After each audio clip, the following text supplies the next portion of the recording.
Previously, we've studied how science works, and that can really apply to any of the sciences. But in this course, we're going to be focused on biology.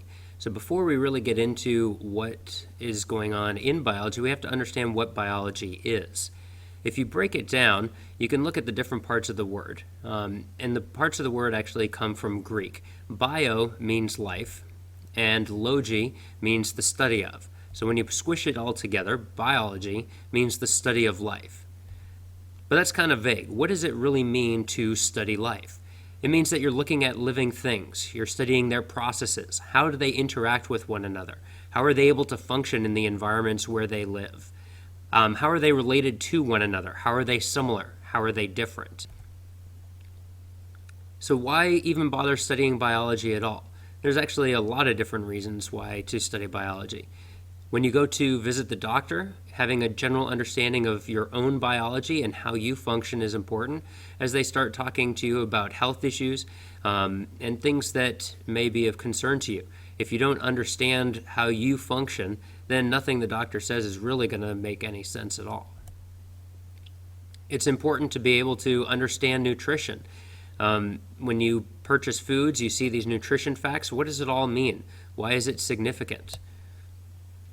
A lot of biological issues come up in everyday life, or decisions that you have to make, oftentimes when you're voting for different options at the polls. Sometimes you may be called upon to be part of a jury, and in that trial you may need to understand how biology works for forensic evidence, such as DNA and things that way.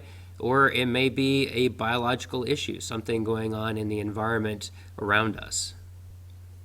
And it's also good to just have a general understanding of our world, what's out there. As we talk about living things, the general term for any living thing is an organism. So you're going to hear that term an awful lot. Any particular organism, a specific type, is known as a species. A species is a general group of organisms that are very similar to one another, and they're capable of successfully reproducing. There are many, many different types of organisms that exist out in the world, and that vast variety of organisms is known as biodiversity.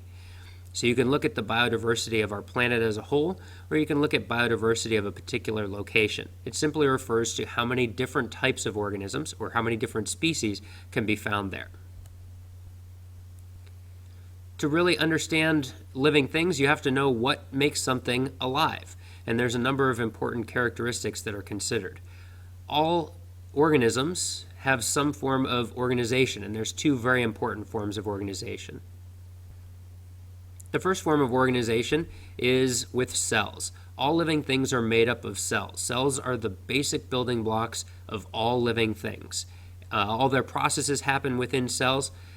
Organisms are made up of one or more cells, so they can either be unicellular, where they are made up of just one cell, or they can be made up of many cells put together, in which case they are a multicellular organism. All those cells are able to carry out their functions because they have a set of instructions.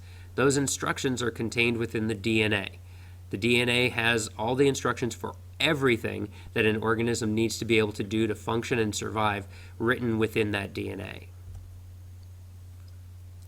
All organisms need to be able to have energy to function. Energy is the power that makes things go. With our own devices in our own homes, we use electrical energy, but within the body of an organism, they rely on chemical energy. That chemical energy comes from food. Some organisms are autotrophs. That means they're able to make their own food within their cell. They carry out a process like photosynthesis or chemosynthesis. Most of you have probably heard of photosynthesis before, but we'll talk about chemosynthesis in a bit more detail a little bit later. So they're able to create their own food within their cells. Other organisms, however, have to consume their food, and they're known as being heterotrophs. But that's all important for being able to get energy, as well as various other materials that are important for functioning and surviving. Another characteristic important to all living things is reproduction. That means making more of the same type of organism. Individuals have a beginning and end to their life, but in order for the species to continue, reproduction has to occur. Now, not every individual of a species has to reproduce. There are some organisms that go through their entire lives without reproducing, but the species must be able to reproduce. And there are two forms of reproduction. First is asexual reproduction. At the most basic level, asexual reproduction involves one cell that splits into two. Even in simple multicellular organisms, which use asexual reproduction, the basis of it is individual cells that are splitting into two, in which case you end up with identical cells to what you started with. The opposite of asexual reproduction is sexual reproduction, and it works in the exact opposite way. It starts with two individual cells, which join together to form one. And that one individual cell can either remain an individual cell, or it can copy itself and form a multicellular organism. All organisms also go through a variety of changes during their life.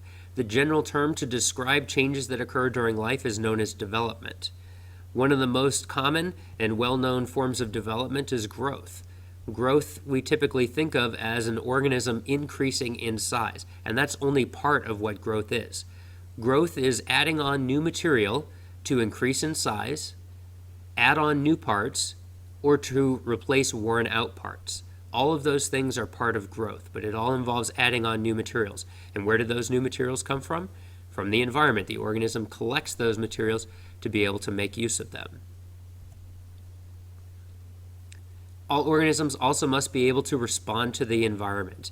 That means when something happens around them, they have some kind of reaction to it. In some cases, it's fairly simple, it's fairly slow, such as plants growing towards a light source.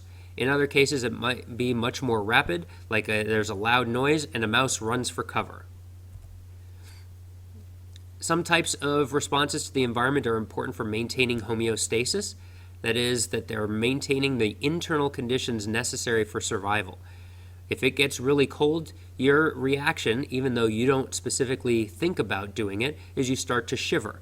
That shivering helps to generate heat and get your body temperature to where it needs to be.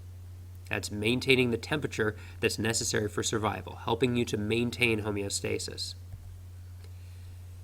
To a certain extent, there is a response to the environment, and this is a little bit more complex. But organisms or species do change over time, and they can evolve. It's not a choice that they make, it's certain things in the environment that cause changes within that organism. Some individuals are going to survive, others not so much. And that's going to cause changes over time in response to the environment. It's important to note that in order for something to be considered alive, it must have all of these characteristics of life. If it only has some of them, then it may be similar to life, but it's not actually considered to be alive. So all of these characteristics must be met in order for something to be considered living. So we're going to look at all of these characteristics in a lot more detail as we move ahead, but it is important to note that they must in fact have all of them to be considered alive.